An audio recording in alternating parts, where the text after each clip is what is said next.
Assalamualaikum warahmatullahi wabarakatuh. Pembahasan materi pendalaman materi bimbingan calon pengawas OJT 1. Pusdiklat, Teknis Pendidikan Keagamaan, Badan Litbang dan Diknas Kementerian Agama. Tujuan memberikan materi ini adalah untuk memberikan bekal ke seluruh dimensi kompetensi yang diperlukan bagi seorang pengawas sekolah dalam menjalankan tugasnya dengan kompetensi yang diperlukan untuk jabatan fungsional pengawas sekolah atau madrasah. Nah, ini 6 kompetensi yang harus dimiliki seorang pengawas. Yang pertama adalah kompetensi kepribadian. Yang kedua, kompetensi supervisi manajerial. Yang ketiga, kompetensi supervisi akademik. Yang keempat, kompetensi evaluasi pendidikan. Yang kelima, kompetensi penelitian dan pengembangan. Yang keenam, kompetensi sosial. KSSEPS. Potensi kepribadian, supervisi manajerial, supervisi akademik, evaluasi pendidikan, kompetensi penelitian dan pengembangan, dan sosial. Selanjutnya adalah tugas dan fungsi pengawas. Apa tugas dan fungsi pengawas? Nah, kemudian rincian equivalensi beban kerja pengawas sekolah menurut Permendikbud nomor 15 tahun 2018. Beban kerja pengawas yang pertama adalah menyusun program pengawasan. Kedua, melaksanaan pembinaan guru dan kepala sekolah. 3, memantau melaksanakan standar nasional pendidikan. Standar isi, standar proses, standar kompetensi kelulusan, standar pendidikan dan tenaga kependidikan, standar sarana dan prasarana, standar pengelolaan, standar pembiayaan, dan standar penilaian pendidikan. 4, melaksanakan penilaian kinerja guru atau kepala sekolah. Jadi ada 4 beban kerja pengawas sekolah menurut Permendikbud 2018 nomor 15. Yang pertama, menyusun program pengawasan. Kedua, melaksanakan pembinaan guru dan kepala sekolah. 3, memantau 8 standar. 4, melaksanakan penilaian kinerja guru atau kepala sekolah. Sahabat Yazid yang dimuliakan oleh Allah, ternyata masih ada bebannya. Yang kelima adalah melaksanakan evaluasi hasil pelaksanaan program pengawasan kepada sekolah binaan. Yang keenam, mengevaluasi hasil pelaksanaan program pengawasan tingkat kabupaten atau provinsi. Yang ketujuh, menyusun program bimbingan dan pelatihan profesional guru kepala sekolah di KKG dan atau KKSM, KKS atau MKKS dan sejenisnya. Yang kedelapan, melaksanakan pembimbingan dan pelatihan profesional bagi guru dan kepala sekolah. Melaksanakan pembimbingan dan pelatihan profesional bagi guru dan kepala sekolah. Ternyata masih ada 9, yaitu melaksanakan bimbingan dan pelatihan kepala sekolah dalam menyusun program sekolah, rencana kerja, pengembangan, pengawasan dan evaluasi kepemimpinan sekolah dan sistem informasi dan manajemen. 10. Mengevaluasi hasil bimbingan dan pelatihan profesional guru dan kepala sekolah. Sahabat calon pengawas yang dimuliakan oleh Allah Subhanahu wa taala. Jadi ternyata ada 10 beban kerja yang diamankan oleh kementerian tahun 2018 nomor 15 tadi. Selanjutnya yaitu pembinaan terhadap guru. Akan dibahas satu-satu. Beban yang pertama, pembinaan terhadap guru. Beban kerja guru mencakup kegiatan pokok sesuai dengan PP 19 tahun 2017. Ini beban kerja guru, yaitu merencanakan pembelajaran atau bimbingan, merencanakan. 2. Menilai hasil pembelajaran atau bimbingan. 3. Melaksanakan tugas tambahan yang melekat pada pelaksanaan kegiatan pokok sesuai dengan beban guru. 4. Melaksanakan pembelajaran atau bimbingan. 5. Membimbing dan melatih peserta didik. Ini adalah beban kerja guru yang mencakup kegiatan pokok menurut PP 19 tahun 2017. Merencanakan, menilai, melaksanakan dan membimbing. Pembinaan terhadap kepala sekolah. Kepala pengawas nih sesuai PMA 58 tahun 2017 tentang kepala sekolah.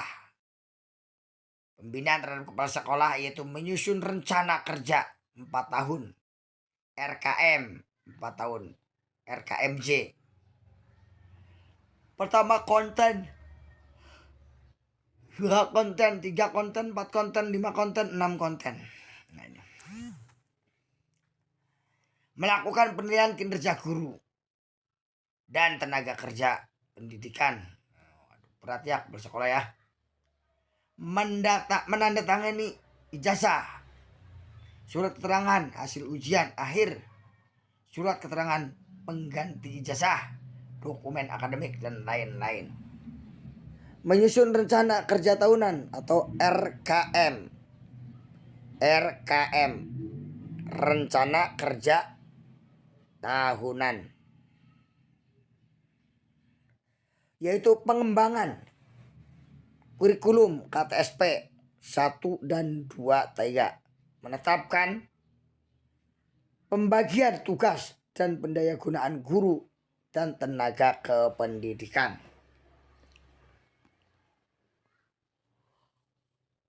Insyaallah ya.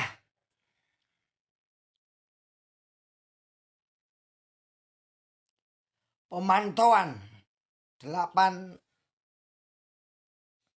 SNP, 8 standar pendidikan. Standar penilaian pendidikan, standar pembiayaan, standar sarana prasarana, standar pendidikan dan ketenagakerjaan, standar pengelolaan pendidikan, standar kompetensi kelulusan, standar proses, dan standar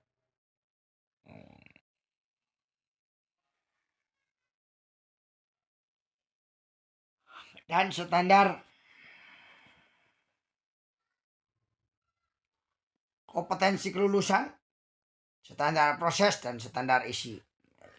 8 standar harus dipantau. Aspek akademik. Materi pemantauan meliputi pelaksanaan dan kesusian program, standar kompetensi lulus, standar isi, standar proses, standar pendidikan. Sasaran pemantauan adalah semua sekolah binaan yang menjadi tanggung jawab pengawas. Aspek manajerial. Standar pengelolaan pendidikan, standar pendidikan dan ketenagakerjaan, standar sarana dan prasarana, standar biaya pembiayaan. Pelaksanaan aspek yang dipantau dalam kegiatan pemantauan dapat dilakukan untuk setiap standar ataupun beberapa standar dalam pendidikan.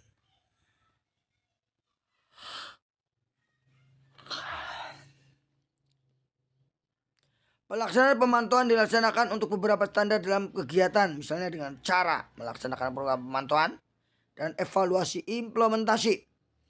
Pengolahan kurikulum di dalamnya meliputi pemantauan SKL, SKI, SP,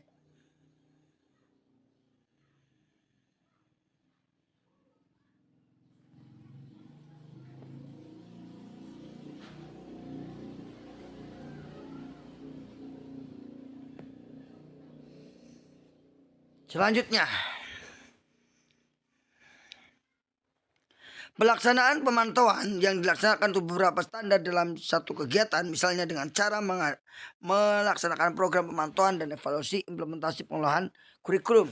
Di dalam meliputi SKL, SI, standar proses dan standar penilaian. Penilaian kinerja guru akademik. Sahabat Yajid, penilaian kinerja guru yang dilakukan oleh pengawas sekolah, muda atau madya atau utama adalah menganalisis hasil penilaian kerja guru yang dilakukan oleh kepala sekolah, guru senior. Yaitu ada 14 kompetensi. Hasil analisis tersebut digunakan sebagai dasar untuk merencanakan pengembangan keprofesional berkelanjutan.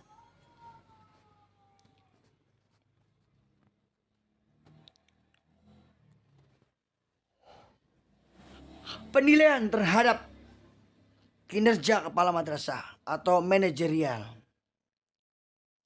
Penilaian kinerja terhadap kepala madrasah yang dilakukan oleh pengawas sekolah madya utama dimulai dari persiapan, pelaksanaan penilaian, analisis hasil penilaian, laporan hasil penilaian, dan perencanaan PKB kepada madrasah gunakan instrumen PKKRM.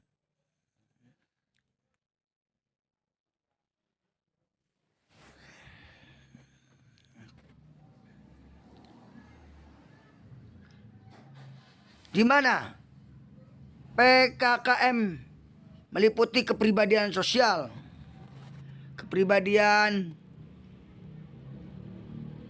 kepemimpinan dalam pembelajaran, pengembangan madrasah, manajer, sumber daya, wirausaha, supervisi pembelajaran.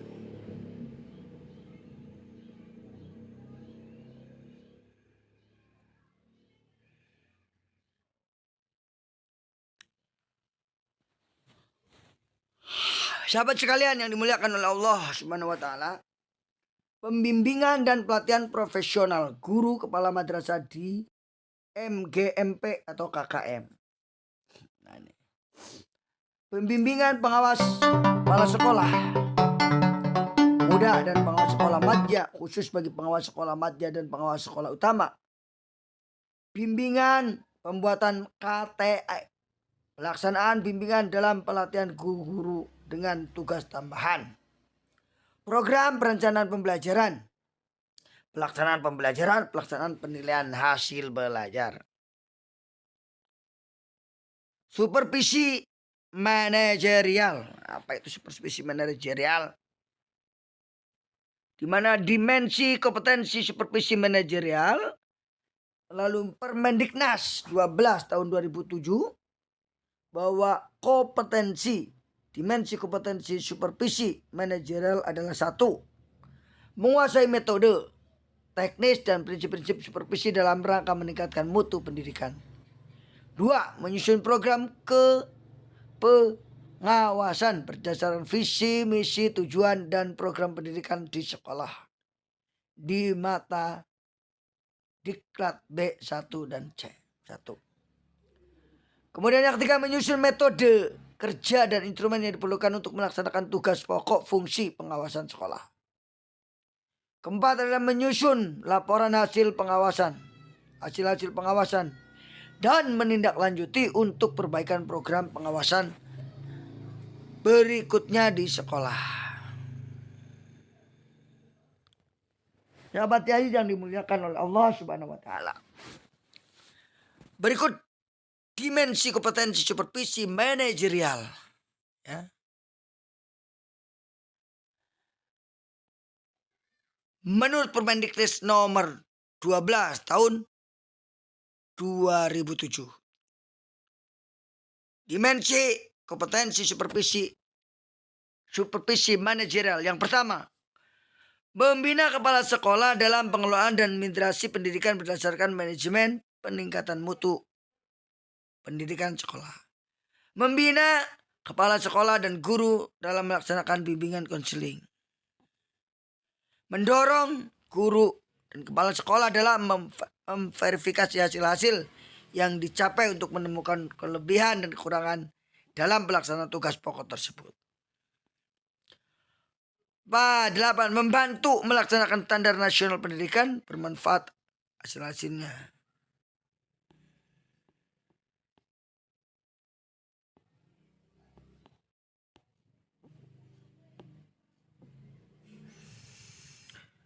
Sahabat Yazi yang dimuliakan oleh Allah Subhanahu wa taala. Masih banyak materinya ini ya. Karena sudah terasa ngantuk ya. Nah itu. Membina dan seterusnya ya, membina guru, membina kepala sekolah, mendorong guru kepala sekolah merefleksikan hasil-hasil yang dicapai, memantau pelaksanaan standar.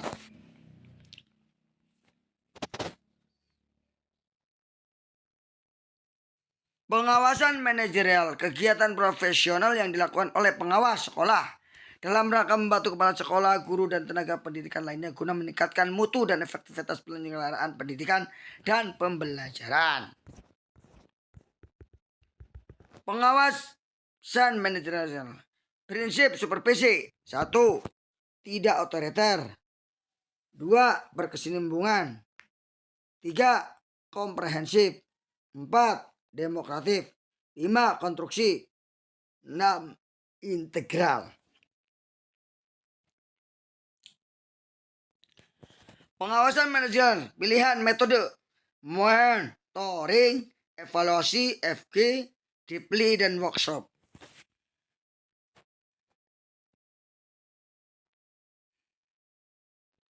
Teknik pengawasan, ada pengawasan individual dan ada pengawasan kelompok.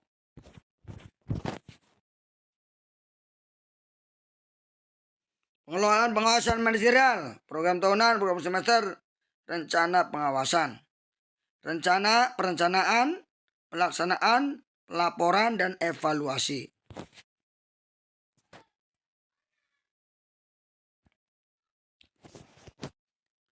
Alur pengawasan manajerial, perencanaan, pelaksanaan, pelaporan, dan evaluasi. Perencanaan pengawasan manajerial dituangkan dalam program yang dibuat awal tahun, program semester, dan program pengawasan manajerial. Supervisi akademik, pengawasan akademik, pemantauan, pembinaan, kiblat penilaian.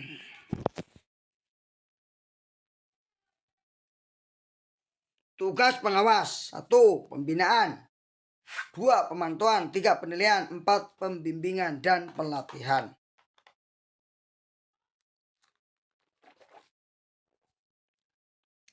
Rangkaian kegiatan membantu guru mengembangkan kemampuan dalam mengelola proses pembelajaran demi tercapainya tujuan.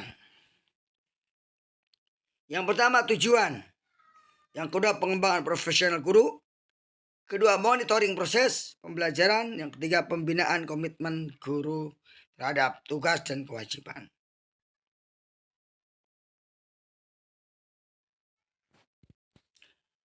Sahabat sekalian,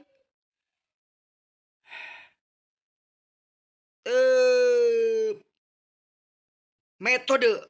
Metode ini ada 2, individual dan kelompok. Individual, kunjungan observasi kelas, kunjungan antar kelas, pertemuan individu, evaluasi diri. kelompok, pertemuan rapat, diskusi, pelatihan. Pusdiklat, langkah-langkah pengawasan akademik, pra-observasi, kemudian observasi, dan pasca observasi.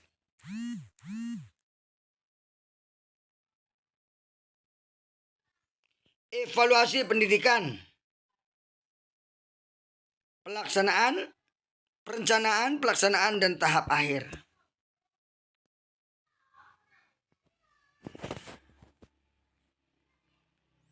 Evaluasi kegiatan, penyusunan sisi, evaluasi pembelajaran, evaluasi keberhasilan pendidikan.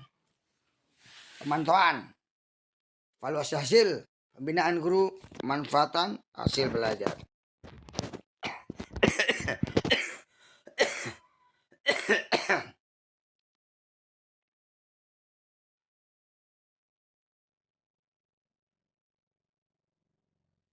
Nah, ini penilaian kinerja kepala sekolah, penilaian kinerja guru, penyusunan kisi-kisi, pemantauan, pelaksanaan, bimbingan guru.